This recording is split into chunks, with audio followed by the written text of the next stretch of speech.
Bienvenue pour un nouvel épisode Pixis, le podcast. Nous sommes le 7 juin à la fin de la journée agile à l'hôtel Van der Valk à Nivelles. La journée se termine. J'ai devant moi Amandine Rouvroy. Tu es quelqu'un de connu dans l'équipe Pixis et dans la journée agile parce que d'une part tu es volontaire. On a une petite question que j'aime bien poser, moi, c'est de ton rêve d'adolescente à ce jour. Que s'est-il passé et est-ce que tu es aligné avec ton rêve? Ça va permettre un peu de te présenter à nos auditeurs et auditrices. Oh là là, mon rêve d'adolescence. Donc en fait, moi j'en avais deux, j'ai envie de dire. En fait, il y avait un rêve qui est plutôt lié à l'ego quelque part. Moi je voulais faire quelque chose de beau et qui ait de l'impact. Et ça reste toujours vrai. Et j'avais un deuxième rêve qui était plutôt une crainte. C'était en fait, je voulais adulte continuer à vibrer par mes passions d'enfant, tu vois. J'avais terriblement peur quand j'étais adolescente que adulte, en fait, on n'aime plus, tu vois, qu'on soit plus passionné, quoi, que ça parte. Mais je crois qu'une passion disparaît jamais. Non, c'est clair. Regarde, on est en plein dans les passions ici. Non seulement tu es ici parmi nous comme volontaire, mais tu es une fidèle de la journée agile. Tu peux un peu raconter ton parcours avec nous et comment ça s'est fait? Parce que moi, j'ai découvert finalement il y a 2 ans, donc on se connaît encore peu. Ce que Oui, je sais, c'est c'est que vrai. tu as écrit un livre blanc pour la journée agile. Oui, c'est juste pas qu'un d'ailleurs, un deuxième avec Christophe Houdot Exact. qu'on a fait sur le Figital. Mais justement, sur le Figital, pourquoi? Parce que moi, je suis arrivée à la journée agile à l'époque de la Covid. Oui. Je connaissais déjà Pixis depuis quelques années parce que Norman et Eric étaient venus dans la société dans laquelle je travaille comme coach et c'est là qu'on s'était C'était rencontrés. quelle société? Fédéral Assurance, c'est toujours le D'accord. cas, d'ailleurs je travaille toujours là. Et on n'a pas perdu contact, loin de là, quoi. Et donc effectivement, 2020, j'ai rejoint l'équipe qui organise la journée agile. Et pourquoi avoir choisi d'être volontaire? Parce qu'on peut participer à un événement pour la communauté, faire des rencontres, échanger, c'est riche. On le sait tous les deux. On peut même être speaker, Oui, intervenir. c'est vrai. Alors, pourquoi rejoindre l'équipe volontaire? Eh bien, écoute, moi j'étais organisatrice jusque l'année dernière et puis j'ai eu une petite fille il y a 1 an et donc techniquement je n'ai juste pas réussi à cette année encore travailler avec l'équipe vraiment dans l'équipe organisatrice, mais je voulais pas perdre le contact avec l'équipe donc Donc, tu t'es dit volontaire, c'est un bon moyen. voilà, c'est un bon moyen et je regrette pas vu les personnes que j'ai rencontrées aujourd'hui quand même. Ah, c'est cool ça, c'est un chouette feedback. Alors, ton métier à la base, qu'est-ce que tu fais? Je travaille dans la data. J'ai travaillé dans tout ce qui est data warehousing pendant une bonne dizaine d'années et maintenant je suis plutôt dans la gouvernance des données. Donc je ne livre plus de solutions, je mets plutôt un cadre Mhm. pour faire les choses correctement, quoi. Ok. Et au niveau agile, tu as une fonction spécifique? Puis maintenant, j'ai travaillé quelques années comme product owner. Voilà. En fait, j'ai travaillé dans des environnements agiles pendant pas mal d'années quand même, hein. J'étais un peu Scrum Master, j'ai beaucoup été product owner, effectivement. Et même dans mon équipe actuelle, on continue à travailler en mode agile, même si j'ai pas un rôle particulier, tu vois, mais voilà. Ouais. C'est quand même dans l'ADN maintenant, quoi. Tu es fédératrice de l'agilité en tout cas. Oui, certainement, Parce j'essaye. que la Ouais. passion, on le sourire, la passion et les yeux qui brillent, j'ai compris quoi, t'es fédératrice. Ah, ça c'est clair. Bon, on essaye, hein. C'est pas toujours évident, mais on essaye. Ouais, ouais. Le livre blanc, tu peux en parler un petit peu? Donc en fait, ça c'était un concept qu'on a lancé effectivement après les premiers studios agiles, donc on a fait pendant la période Covid parce qu'on ne pouvait plus être en présentiel. Et donc on avait lancé un concept de studio autour de thématiques où on faisait des tables rondes avec les personnes qui venaient au studio. Et après ça, on écrivait un livre blanc sur base des idées qui étaient ressorties des tables rondes avec les participants. Waouh. Et donc on a fait un premier livre avec Christophe Houdot sur la transformation Figital. Donc à l'époque on avait dû revenir en présentiel, mais pas complètement. C'était pas très facile à cette époque-là, hein. Maintenant c'est tous les jours comme ça, mais à cette époque-là il y avait beaucoup de questions sur comment revient-on physiquement au travail. Et on en a fait un deuxième sur la confiance, qui était l'une des thématiques du studio de l'année suivante, et moi qui résonne vraiment beaucoup, parce que la confiance, moi, c'est l'élément sans lequel je suis incapable de travailler. Je suis pareil. D'ailleurs, quand j'ai rejoint Pixis pour faire leur chaîne podcast, un jour semaine, et j'ai découvert une équipe et des gens qui sont waouh.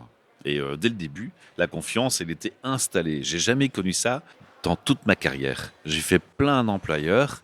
Je n'ai jamais connu ça à tel point. C'est vécu jusque dans l'ADN, dans la fibre, et c'est sincère et authentique. Exactement. Et t'as Ouais, pas ouais. besoin de mots, tu le ressens. Mhm. C'est juste waouh. Pour démultiplier ta motivation, la confiance, c'est indispensable quand même. Je partage ça parce qu'effectivement, je te rejoins à la confiance. C'est quelque chose un peu comme un mot galvaudé parfois. Tu vois, c'est ouais, il en faut, on en parle. Mais en fait, quand tu analyses concrètement une société, bah, la confiance, elle est jamais vraiment présente. C'est un peu comme ces value washing qu'on met dans une entreprise. On dit nous, on est pour l'humain, mais tu te demandes en fait la notion de l'humain, c'est quoi? Tu te demandes même s'ils ont une définition de l'humain, tu vois. Alors, je ne veux pas être dans le négatif aujourd'hui, mais ça me parle beaucoup ce que tu parles sur la confiance. Ça me touche profondément, c'est vraiment important. Oui, et puis la confiance, c'est au travail, mais c'est pas forcément non plus juste toi et ton boss, hein. C'est Non. toi et tes collègues dans l'équipe. C'est les Exactement. équipes entre elles, effectivement, c'est les hiérarchiques, mais c'est aussi les personnes qui travaillent pour toi aussi, quoi. Donc, Ou avec toi, les ou avec clients. toi, les clients, Ouais, c'est etc., quoi. important. Ouais, ouais. Et c'est marrant de voir à quel point c'est quelque chose qui peut être difficile à installer, en fait, alors que c'est une basique de l'être humain, du relationnel humain, c'est savoir s'écouter, se comprendre, laisser le champ de parole à l'autre et surtout mentionner ses intentions. Quelle intention est-ce que j'ai quand je fais quelque chose? Exactement. C'est tout à fait ça, comme. C'est l'alignement, en fait, de tes actions avec ton intention. Ouais, exact. Donc, si tu prônes la confiance, mais que tes actions ne le reflètent pas, eh bien, c'est l'inverse, en fait, hein. Tu casses la Tu casses la confiance. confiance, voilà. Ah, ouais. Mhm. J'ai envie de te parler maintenant de ton vécu, toi, par rapport à toutes les fois où tu es venu à la journée agile, pas seulement bénévole. C'est quoi ta perception? Comment tu vis cet esprit communautaire qui vit dans la journée agile? Écoute, moi, c'est vraiment un moment spécial. Pourquoi? Parce que dans la fonction que j'ai au travail, je suis aussi conviée dans d'autres forums ou événements où j'ai pas cette sensation d'être libre dans le choix,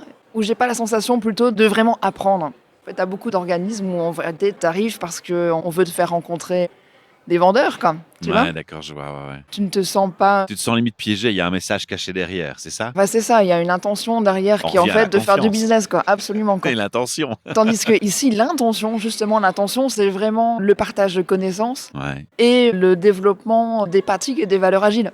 exact. Et ça transpire dans l'événement, quoi. Je pense que je suis assez d'accord avec toi. Maintenant, c'est vrai que, on va pas se mentir, si on a l'occasion de se dire, ben tiens, on se rend compte qu'on a un terrain où on peut collaborer ensemble, bien sûr qu'on va prendre l'opportunité d'en Ah oui, discuter évidemment, et de bien le sûr. faire. Bien C'est sûr. humain, ça reste un business aussi. C'est un monde où il y a du business, on va pas se le cacher. Mais c'est vrai que ce qui est clair, c'est qu'il n'y a même pas eu besoin de formuler l'intention à la journée agile. Je crois que dès le départ, elle était implicite, vécue. Et comme tu l'as dit, quand on est aligné entre ses actes et ce qu'on veut insuffler, ça marche tout seul, c'est la recette qui gagne, quoi.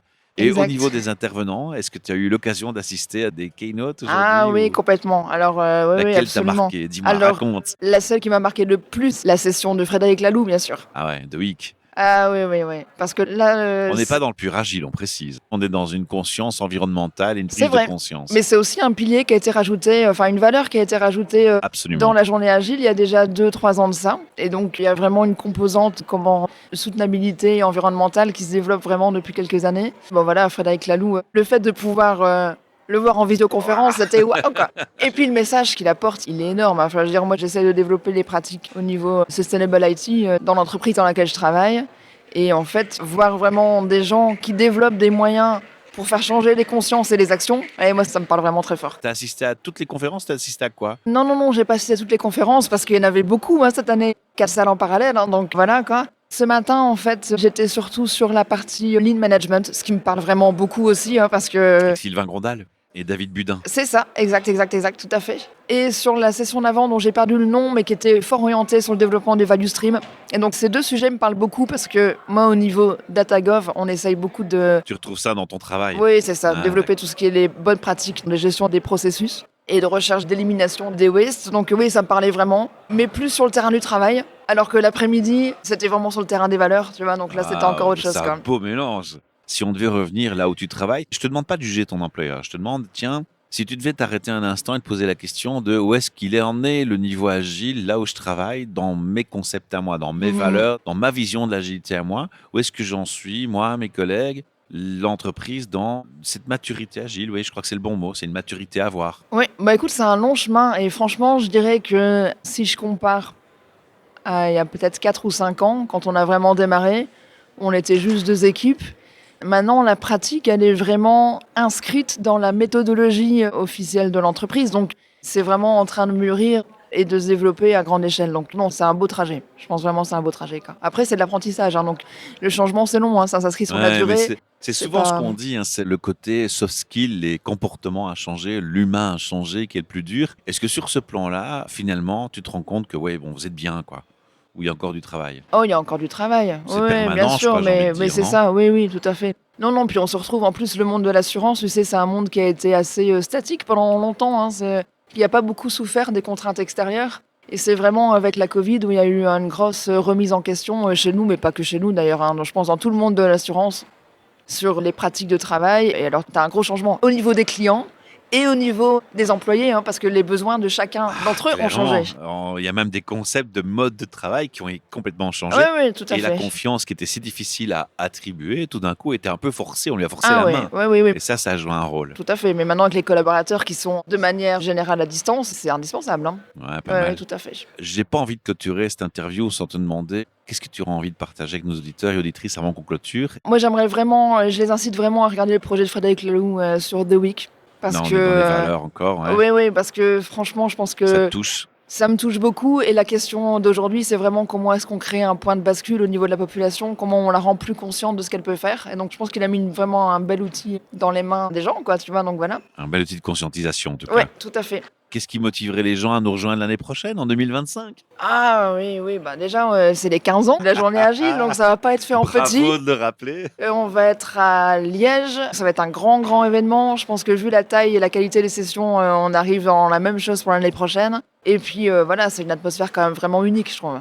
De partage. Il y a une forme de douceur aussi dans la journée, tu vois. Ça se passe tranquille, quoi. Je me demande si, en fait, le mérite de Pierre-Emmanuel et Norman qui ont instauré ce mouvement, c'est qu'en fait, c'est comme des jardiniers. Ils ont semé des graines Complètement. et ça fleurit. Oui, il fleurit. Ça fleurit. Et puis aussi, je sais pas que j'en avais pas parlé, mais ce qui est très chouette quand tu viens à la journée agile, c'est que tu as l'impression de rentrer dans une grande communauté qui se connaît très bien, quoi. En fait, il y a cette espèce de reconnaissance de, quand je parlais de graines, de ces fleurs qui poussent, c'est ça, c'est en fait, tu attires à toi ce que tu sèmes. Et là, je dois dire à Ah, nos tout deux à fait. jardiniers, là, chapeau les gars. Ah oui, complètement. Oui, oui, tout à Message fait. de la fin. Je vais donner encore une dernière information. Moi, je suis un peu frustré, je t'avoue, parce que je voudrais faire un podcast plus long avec toi. J'ai envie de te poser encore plein de questions. Mais je crois qu'on va se faire un rendez-vous peut-être en dehors de la journée agile une fois, Avec ou grand normal plaisir. ou avec moi. Et on fera un podcast un peu plus long parce que déjà, les valeurs, j'ai envie d'approfondir. Ce que je te propose, c'est déjà de recevoir éventuellement des feedbacks de nos auditeurs et auditrices. Il y aura un lien dans le texte du podcast. On clique dessus. On peut te laisser un message vocal. On appuie sur le bouton, ça enregistre immédiatement. Pas de panique, on peut recommencer si on se rate. Et quand on a la bonne version, on fait envoyer avec son email. Si vous me dites, chers auditeurs et auditrices, on partage sur les réseaux sociaux, quand je publierai le podcast avec l'intervention d'Amandine, eh bien, je mettrai le lien avec votre intervention vocale dans le commentaire et Amandine pourra vous répondre de la même manière et vous découvrir votre message de cette façon. Et si jamais vous me dites rien, eh bien, je considère que c'est un message privé. Et donc, j'enverrai à Amandine par email votre intervention. Vous pouvez lui faire un encouragement, lui poser une question, lui faire une remarque ou partager les valeurs communes. Donc, je vous incite à vous manifester. Merci de votre attention. Merci Amandine. Merci beaucoup à toi. Je t'en prie. À très bientôt.